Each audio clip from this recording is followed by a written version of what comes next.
380 life. No instant pot, no fire resist. Western Forest. Oh my god. I have to play it like as a science right now. Hey guys, how's it going? Preparing here. So I just participated in the first, well, it was the second race this season, but it was the first one that, kind of aligns with the stream time. I didn't really know what to play because typically in these races I play the Templar, and I play the Templar using the Lightning Strike, which used to be amazing and now is terrible.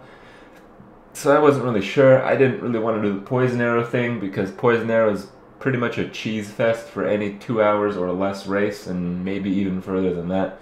And I just didn't really do that. So I had to play a character that doesn't have Poison Arrow, because if I made like a melee shadow, I'd pretty much get stomped by the Poison Arrow shadows. If I made a melee or non-Poison Arrow ranger, I'd get stomped by the Poison Arrow rangers. So I pretty much had to choose between Witch, Templar, and Marauder. I already did the Marauder a lot, and it's a little bit more basic, so I kind of went with the Templar, just doing the melee thing, which is pretty cool. The melee thing works. It's pretty effective. It's obviously not as effective as a lot of other builds that are able to use range attacks, because when you use melee attacks in these races, it's very difficult. You have to push the envelope about what you can do in the game, and it's really, a different scale of difficulty doing it with a class of melee abilities versus one that can shoot things off screen. So it's very, very different, and I don't know. I haven't died so far in a race. I didn't really want to start by pushing it too hard, but seeing as I kind of wanted to win, people were saying I was doing pretty well in the race. I pushed it a little bit. I was doing Western Forest with like terrible HP and 0 fire resist as a melee, so it was a little bit insane, but it ended up paying off.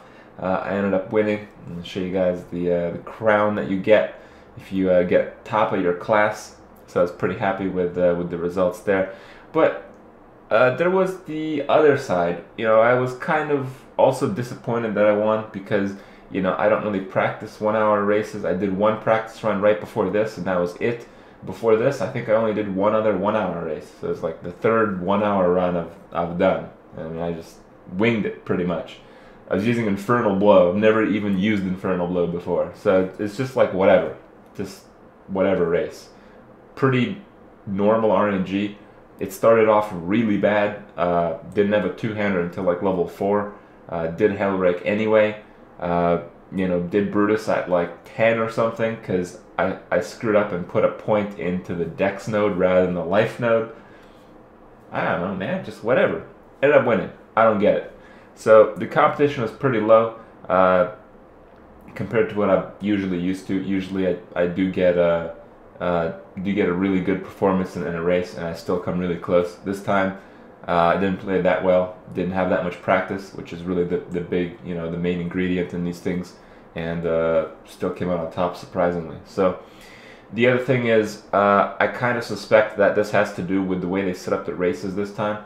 So I'll show you guys a pic of the race schedule. They pretty much put a ton of races out, and you get like points for competing and achieving certain levels and winning for your class. So I got like extra points for winning for my class, but I believe the top level bracket was like 19, so you get extra points if you hit 19. But that's not really fair because it's like impossible to get on a Templar. Whereas if you make, Poison Arrow Shadow, it's pretty much a given if you've even practiced it once or twice. So not really the fairest thing in the short races, but I'm sure this stuff will get adjusted and come out a little bit nicer. The other thing is a lot of the races I can't really make them. Understandably, the guys who run these over at GGG, they kind of put the times so they can monitor the races and distribute the rewards afterwards. And there's this like void of time where they're not able to do this, and that's pretty much exactly when I stream. So out of the 4 common race times, I'm only able to make one of them. So I'm pretty much doing 1 in 4 races or so. So motivation to play is a little bit low, but I'm going to try to participate in the ones that are available. Just for fun. It is pretty fun. I can't deny that. You guys should try it if you haven't. The rewards are definitely worth it if you can win, if you have a shot at winning. But the other thing, the way they've structured this is these points that accumulate over the races that you've done, there's some kind of like ladder-based system in the end, and there's like additional prizes, and they announced some of them, but I feel that will change a little bit because they're a little bit lackluster in my opinion. So we'll see how that goes. It's been pretty fun doing the race stuff again, but you know, I kind of have to get my shit together if the competition gets higher, though I'm not sure that it will, because so far the race rewards that have been announced have been, you know, on the low end. So that's pretty much how it is in these situations. You know, if you have a really big reward, it drives the competition, and there's only like, you know, a few amount of people that do this for the fun of it, because, you know, alternatively people can just play their real characters, so they're taking time away from their normal characters to do these races, and if the incentive is not there, if they don't feel they can win, or if they don't feel the rewards justify the percentage chance that they have to win, you know, they're just not going to do this, and not going to bring their A game. So that's a little bit disappointing. But, you know, obviously they're doing this to counteract inflation a little bit, so they don't want to put in too many currencies into the economy. I kind of understand, but at the same time, I was hoping races would be much, much more competitive, and we'll see what the future brings. Maybe it will soon become just that. And until then, see you guys tomorrow.